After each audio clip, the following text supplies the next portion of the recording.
حضرت برا رضی اللہ تعالیٰ عنہ بیان کرتے ہیں کہ نبی کریم صلی اللہ علیہ وسلم کے اصحاب میں سے جب کسی شخص نے روزہ رکھا ہوا ہوتا اور افطاری کا وقت قریب آ جاتا اور وہ افطاری کرنے سے پہلے سو جاتا تو وہ اس رات کھا پی نہیں سکتا تھا اور اس سے اگلے دن بھی شام تک کچھ نہیں کھا پی سکتا تھا۔ ایک مرتبہ حضرت قیس بن سرمہ رضی اللہ تعالیٰ عنہ نے روزہ رکھا۔ جب افطاری کا وقت قریب آیا تو وہ اپنی بیوی کے پاس آئے اور پوچھا کہ کچھ کھانے کے لیے ہے؟ انہوں نے جواب دیا جی کچھ بھی نہیں ہے، لیکن میں تلاش کرتی ہوں شاید کوئی چیز مل جائے۔ تو ان کے تلاش کرتے کرتے ان کی آنکھ لگ گئی اور وہ رات کو سو گئے۔ اب ظاہر ہے جب آدمی سو جاتا تھا اس وقت تو پھر اس کے بعد کھا پی نہیں سکتا تھا، تو ان کی بیوی نے کہا کہ افسوس تم سو گئے۔ اگلے دن پھر دوپہر کو چونکہ کوئی نہ سحری کے وقت کوئی چیز کھائی نہ افطاری کے وقت، ان پر غشی طاری ہو گئی۔ تو اس بات کا تذکرہ نبی کریم صلی اللہ علیہ وسلم کے سامنے کیا گیا۔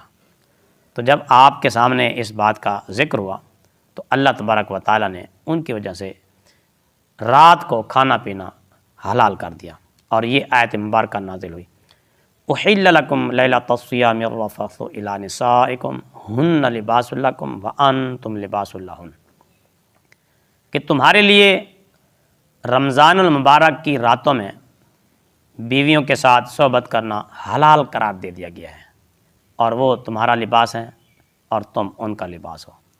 تو صبح صادق کا تک کھانا پینا یعنی سونے کے بعد بھی کھا پی سکتے ہیں اٹھ کر۔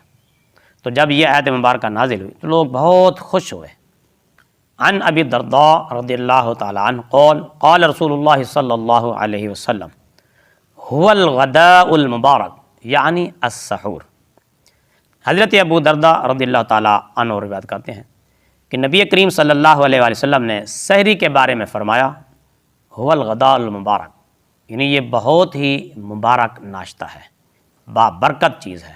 اسی طرح حضرت انس رضی اللہ تعالیٰ عنہ سے روایت ہے کہ نبی کریم صلی اللہ علیہ وسلم نے فرمایا تسحروا فإن فی السحور برکۃ، کہ سحری کھاؤ کیونکہ سحری کھانے میں برکت ہے۔ حضرت نافع عن ابن عمر رضی اللہ تعالیٰ عنہما سے بھی روایت آئی ہے کہ نبی کریم صلی اللہ علیہ وسلم نے فرمایا ان اللہ وملائکتہ یصلون علی المتسحرین، کہ آپ صلی اللہ علیہ وسلم نے فرمایا بے شک اللہ اور اس کے فرشتے سحری کھانے والوں پر رحمت نازل کرتے ہیں۔ حضرت سالم بن عبداللہ اپنے والد سے روایت کرتے ہیں، وہ نبی کریم صلی اللہ علیہ وسلم سے روایت کرتے ہیں کہ نبی کریم صلی اللہ علیہ وسلم نے فرمایا کہ ان بلالا یؤذن بلیل فکلوا واشربوا حتی تسمعوا آذان ابن ام مکتوم، کہ حضرت بلال رضی اللہ تعالیٰ عنہ رات ہی میں یعنی صبح صادق ہونے سے پہلے پہلے اذان دے دیتے ہیں، تو لہذا تم اس وقت کھاتے پیتے رہا کرو، یعنی جب حضرت بلال اذان دیں تو تم کھاتے پیتے رہا کرو، سحری کر لیا کرو۔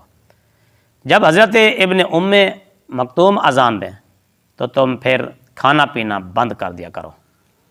اس حدیث پاک میں سحری کا وقت بتا دیا گیا ہے کہ کب تک کھانا ہے، کیونکہ اس وقت جب سحری کا وقت ختم ہوتا حضرت عبداللہ ابن ام مکتوم اذان دیتے تھے، تو اس وقت کھانے پینے کی اجازت تھی۔ آج کل الارم ہیں، ٹائم ٹیبل ہیں، گھڑیاں ہیں، کلاک ہیں، ہر چیز ہے، تو اس کے مطابق اذان کا انتظار نہیں کرنا چاہیے، بسا اوقات اذان لیٹ بھی ہو جاتی ہے۔